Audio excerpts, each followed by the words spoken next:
Hello everybody. And so we got the Bloody Mary tank, and it is the last tank, the last shrimp tank that we need to work on. There's one pooping. So, same thing we've been doing with these shrimp tank breeding shrimp videos. This one I'm going to combine it all in the one video. I'm going to clear it out, show you what we come up with, and then we're going to talk about culling. And now I said I'm going to do this line right now because this line, I had it in a 20-gallon tank and it did good for a while, and then it kind of didn't really do that good. Only it was down to about 20 shrimp, and then I put them in this 40-gallon, and I didn't really see a whole lot of progress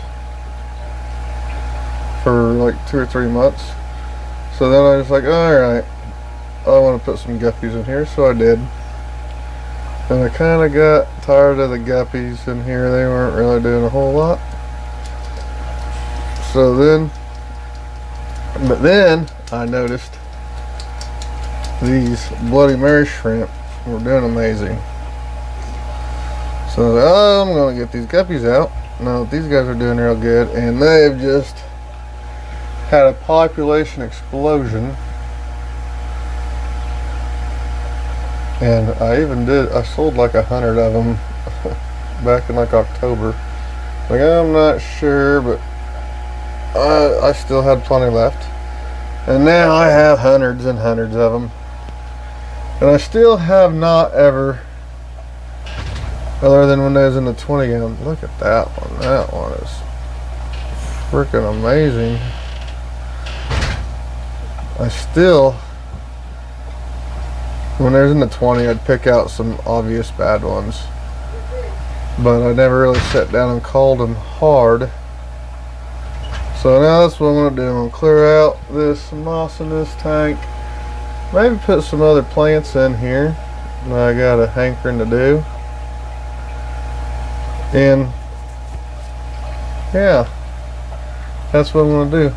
First thing I got to do is address the duckweed issue. There's not too much in here, but definitely way more than I like. And then we'll see here. I saw a couple of them. These guys, like, most of them are really super good. Then they'll have like splotchy ones with like you'll throw some splotchy ones with like blue in them, which is kind of weird. But those are like the worst, and then like the ones that ain't the best, red, like that one, I'll plan on taking out. I'm not going to go too crazy with it, but I mean, like all my other lines, I try to keep them as good as I possibly can. And then some people may be saying, what's the difference between a Bloody Mary shrimp and a fire red or cherry shrimp? And that'll be my next video, I promise. I'll compare the Bloody Marys. I'll take some of my best Bloody Marys and some of my best fire red shrimp, and we'll compare them, and I'll show you the difference. So that's the next video. This one we're gonna focus. So now I'm going to get to clean up the tank. I won't spend a whole lot of time about that. But then there is another bonus clearing out this tank. We might be able to see the ever elusive long-fin green dragon bristlenose pleco. It's exciting because that one looks like it's going to be a female, and I know I have some males. I got 5 in here, and you only ever see one at a time if you're lucky. I got more caves for them, and so we're going to clear out a whole bunch of this moss.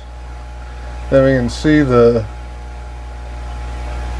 Bloody Mary shrimp better, get a good call on them. Oh, there's one of the blue ones I was talking about. Pretty weird, right? All these red, beautiful Bloody Mary shrimp, and well, cool. You don't belong, bud. You gotta go downstairs to the coal tank. So, there's tons of little red specks in here. There's so many little babies. I gotta be so careful not to. I gotta make sure I clean all the. That's a really good Bloody Mary right there. Wow. I really, really like these guys a whole lot. Okay. First I'm gonna do the duckweed thing. Then I'll check back in with you guys. And duckweed walnut perfect is pretty dang good. So now it's time to start tackling this moss. Alright, so it's all stirred up and muckied up. So it's not gonna be that good of a view right now. But look at all these. There's a coal right there. Let's see. Salt. I saw another one over here somewhere.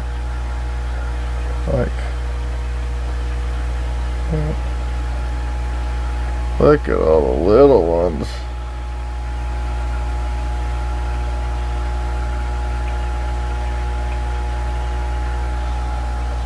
So I'll probably get some of these really lighter females. Those are still pretty good. That one might not be. Look at some of these guys over here. Look at that. So I think I'm going to do the algae wafer thing again. And maybe, just maybe, there's a green dragon long fin.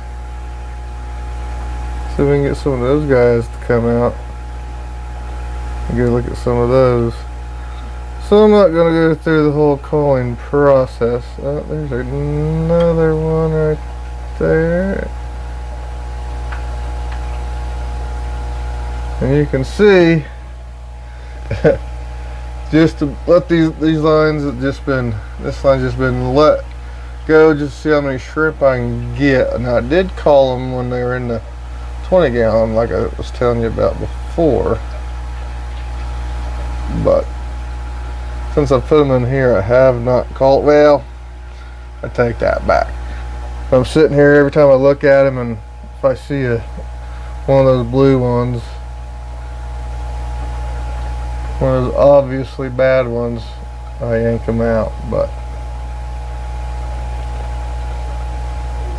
so I have been calling. I've been staying on top of them a little bit, but I've never just went through and. There's so many little shrimp in here. It's pretty crazy.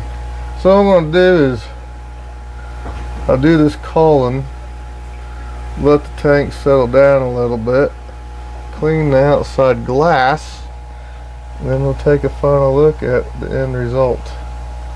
Put some mermaid weed. Yep, that's a lot of call back there on the mermaid weed. Where'd it go? But really, unless I want to be super picky, I'm not sure how picky I'm going to be honest.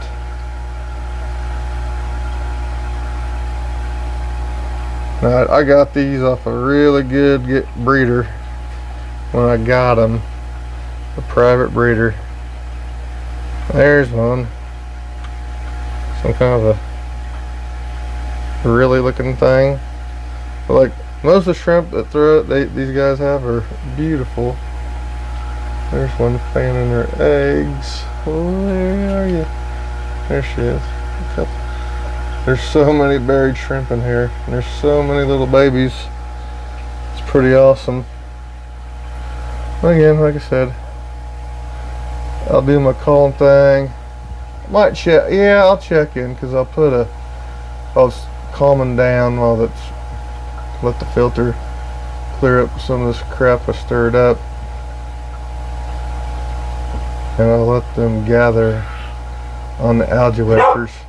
And that'll be real good. Sorry, the dogs are barking. But yeah, I'll put it in algae wafers. Then we'll check back in. Then I'll call. Alright. Stay tuned. Alright, so it's been a little while. Probably an hour, hour and a half since I put the algae wafers in. And I have called out some. See if that's showing up.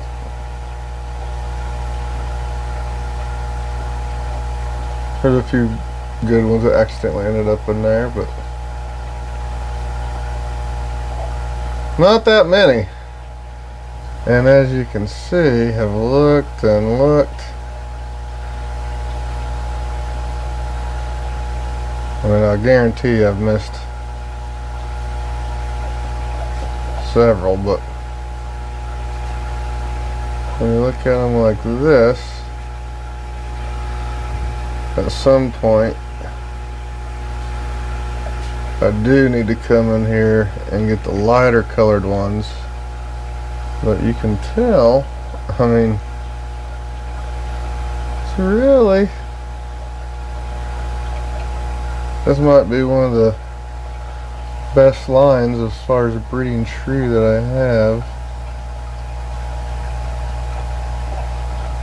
Like, even that one's pretty good, because you gotta remember, these are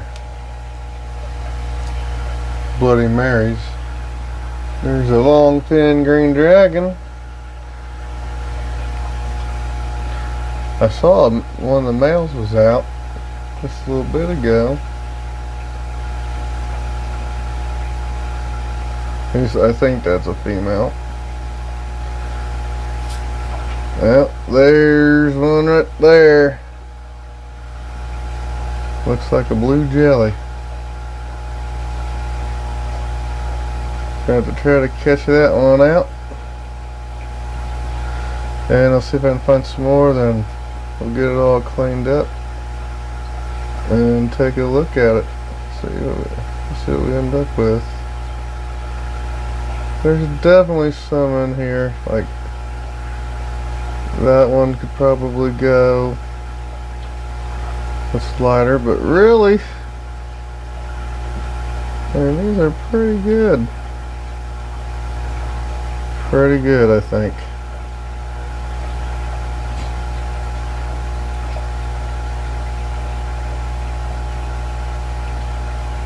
The younger ones aren't quite as dark, but they take a while to color up.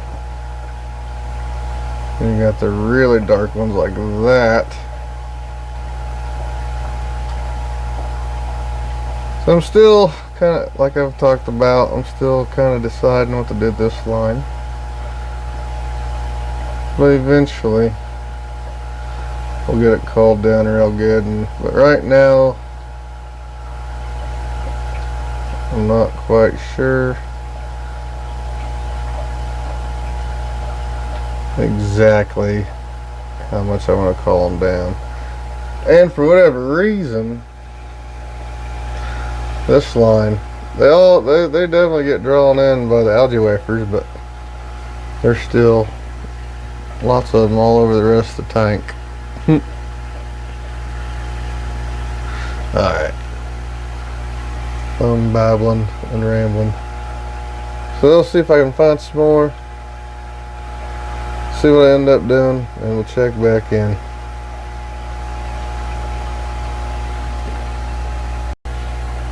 Okay, so for now, I'm going to call it good with probably a future call coming to get real picky. I just want to get all the odd balls out right now. And eventually, this is what we're going to be after, something like that. One right there. Man, there's tons of them.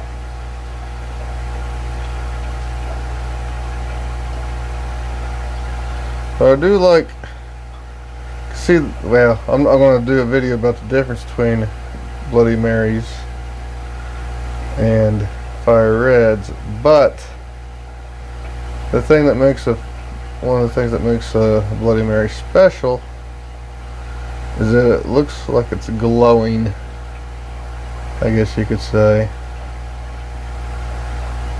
You know, like,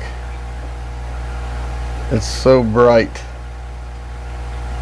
because the shell is clear. And there's a bad one I missed. There's a couple little ones right there, and then right there. Those will end up being caught out. But again, considering there's probably 1,000 shrimp in here, and only finding a handful of really bad ones is pretty good.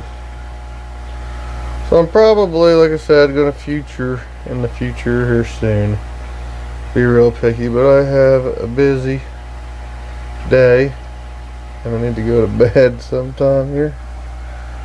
Is this a different one of the plecos? I can't tell. But anyway, this is the 40 gallon. It's hard to get a good view of this because I am sitting on the floor right now and there's the wall, so it's hard to get a good view to enjoy this tank unless you're standing at it looking at an angle, and when you do that, the angle and the glare makes it so bad. It's so hard to see, you won't be able to see anything. So tore out a whole bunch of moss. I didn't realize I had this Anubis back here is completely covered in moss, and it's pretty good. It's pretty big and awesome. Then I left a bunch of moss over here because the shrimp love the moss, and it's still stirred up.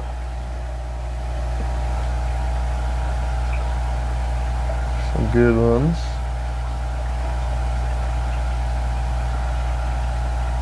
But that's my 40 gallon Bloody Mary shrimp remodel and a quick cull. And this is what we ended up with. Might be like a dozen in there, maybe. You can see there's the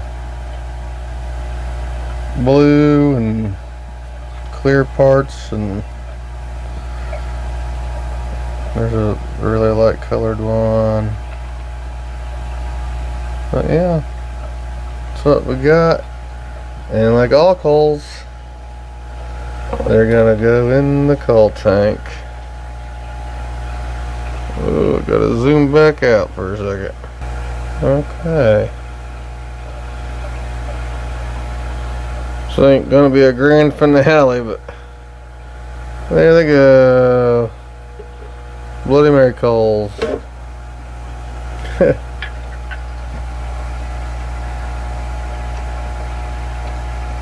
Alright, everybody. Thank you for watching. Bye.